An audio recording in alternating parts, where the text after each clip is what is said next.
TDP senior నేత ఉండి MLA Raghurama Krishnam Raju రోజు రోజుకు వార్తల్లో వ్యక్తిగా నిలుస్తున్నారు. వైఎస్ జగన్ పేరు వినడానికి కూడా రఘురామ సహించేవారు కాదు. నర్సాపురం లోక్సభ స్థానం నుంచి 2019లో వైసీపీ తరపున రఘురామ గెలుపొందారు. ఆ తర్వాతి కాలంలో జగన్తో ఆయనకు విభేదాలు వచ్చాయి.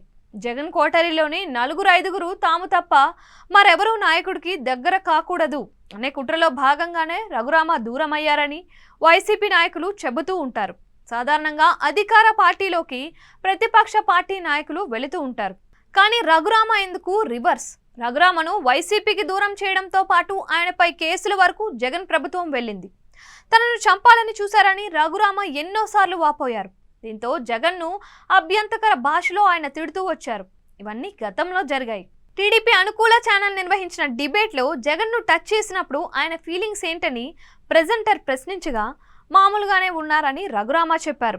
ఈ నేపథ్యంలో రఘురామకృష్ణంరాజు సోషల్ మీడియాలో ఒక వీడియో విడుదల చేశారు. గతంలో జగన్మోహన్ రెడ్డిని వాడు వీడు అని తాను అన్నట్లు రఘురామ చెప్పుకొచ్చారు. తనను చంపాలన్న విషయం గుర్తుకొచ్చి ఆవేశంతోనూ మరో కారణంతోనూ అలా మాట్లాడినట్లు ఆయన తెలిపారు.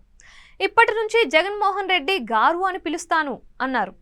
వయసులో తనకంటే జగన్ చిన్నవాడైనా స్నేహితుడు కుమారుడు, అలాగే 5 ఏళ్లు ముఖ్యమంత్రిగా పనిచేసిన కారణంగా గౌరవంగా పిలుస్తానని ఆయన తెలిపారు.